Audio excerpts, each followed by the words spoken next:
A little shocker this week for drivers in Vaughan. Drivers of gas-powered cars suddenly found themselves getting ticketed for parking in the electric vehicle parking spots at Vaughan Mills. The GM tells us the spots recently became active in the last 2 or 3 days.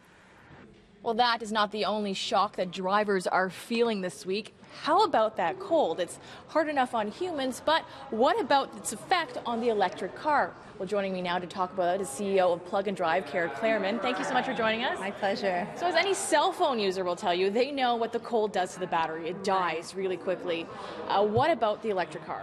So what you find is you will have a reduced range compared to a regular, what we call a perfect EV day, like no heat, no air. That's the ideal day. So what you're going to see is if it's, 0, -5, you're not going to see a significant impact. Where you see the really significant impact is what we've got today, like -20. Then you will see a drop in your battery range as much as 30–40%. That sounds quite significant. In terms of distances, what does that mean?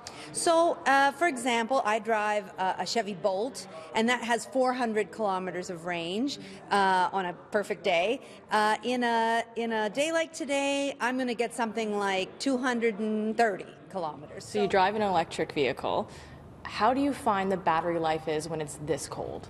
Well, you know what? There is a significant hit to the battery life. However, it's not as crazy as one might think.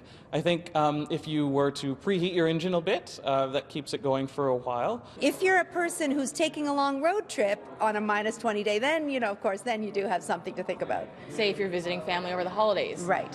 What about speeds? Does that mean you can top out less when it's colder than when it's a normal EV day? Well, that's true. Driving at any time. So if you drive faster, of course, you burn through your fuel more quickly. True for gas cars, and it's true for EVs as well. So when it's this cold, to manage your range, you might drive, a little closer to the speed limit. Just the fact that you see something like a 40% drop in weather like today, would you say that electric cars simply aren't Canadian climate friendly? I wouldn't say that at all. Again, you have to remember that most of us only drive 30 or so kilometers a day.